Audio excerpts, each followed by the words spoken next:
Welcome to new TV Telugu. ఇప్పుడు Telangana top 10 చూద్దాం. నేను కొండారెడ్డిపల్లి స్కూల్లో చదివా. మొత్తం గవర్నమెంట్ టీచర్లు చెప్పిన బోధనతోనే చదువుకొని జెడ్పీటీసీ, ఎమ్మెల్యే, ఎమ్మెల్సీ, ఎంపీగా నేడు రాష్ట్ర సీఎం అయ్యా అని సీఎం రేవంత్ రెడ్డి అన్నారు. ఎల్బీ స్టేడియంలో పదోన్నతి పొందిన టీచర్లతో నిర్వహించిన సమావేశంలో మాట్లాడారు. మీ మీద నమ్మకం లేక గుంటూరు పోయి వాళ్ళు చదువుకోవచ్చు. నాకు మీ మీద పూర్తి నమ్మకం ఉంది. తెలంగాణ భవిష్యత్తు మీ చేతుల్లోనే ఉంది అని అన్నారు.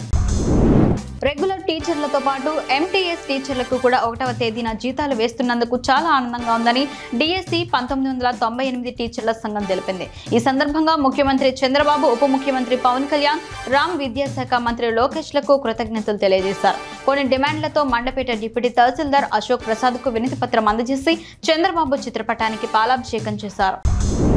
ఎస్సీ, మాలా, మాదిగ ఉప కులాల వర్గీకరణ చేయాలని 50 ఏళ్ల కల సుప్రీంకోర్టు తీర్పుతో సాకారమైందని, ఈ వర్గీకరణ తీర్పుతో నిమ్న వర్గాలకు విద్య, ఉద్యోగాల్లో సమన్యాయం జరుగుతుందని తెలంగాణ రాష్ట్ర వైద్య ఆరోగ్య కుటుంబ సంక్షేమ శాఖ మంత్రి డాక్టర్ దామోదర రాజనరసింహ తన నివాసంలో ఏర్పాటు చేసిన విలేకరుల సమావేశంలో తెలిపారు.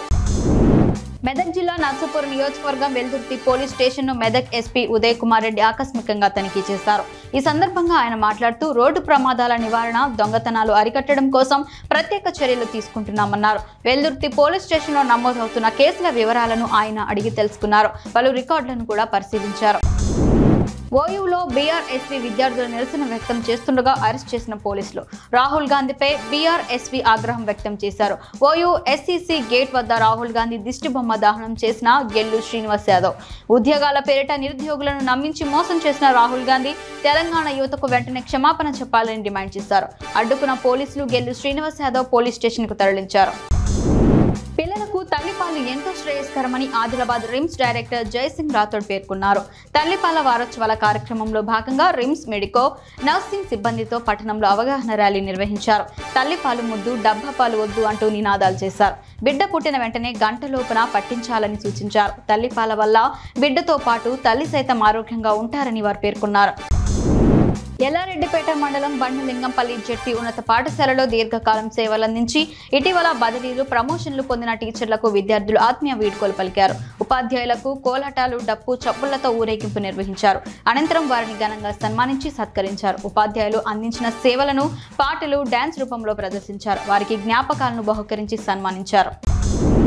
రెబ్బన మండలంలోని వివోఏలు ఏఐటీయూసీలో చేరారు. ఈ సందర్భంగా కొమరంభీం జిల్లా ఏఐటీయూసీ ప్రధాన కార్యదర్శి బోగ ఉపేందర్ మాట్లాడారు. గ్రామీణ పేదరిక నిర్మూలన సంస్థలో సుమారుగా 20,000 మంది వివోఏలు పనిచేస్తున్నారని, వీరంతా చాలని వేతనాలతో పనిచేస్తున్నారని అన్నారు. వివోఏలకు రాష్ట్ర ప్రభుత్వం ఎన్నికల సమయంలో ఇచ్చిన హామీలను అమలు చేయాలని, ఇతర సమస్యలు పరిష్కరించాలని డిమాండ్ చేశారు. ఆదిలాబాద్ జిల్లా కేంద్రంలోని మావల తహసీల్దార్ కార్యాలయ భవనం శిథిలావస్థకు చేరింది. ఎప్పుడు ఎలాంటి ప్రమాదం జరుగుతుందోనని కార్యాలయాల ఉద్యోగులు, సిబ్బంది తమ ప్రాణాలను సైతం అరచేతిలో పెట్టుకుని విధులు నిర్వహిస్తున్నారు. భవన పైకప్పు పూర్తిగా దెబ్బతింది. భవనానికి తాత్కాలికంగా మరమ్మతులు చేస్తున్నా ప్రయోజనం లేదు. ఇప్పటికైనా ఉన్నత అధికారులు స్పందించి చర్యలు తీసుకోవాలని ఉద్యోగులు, ప్రజలు కోరుతున్నారు.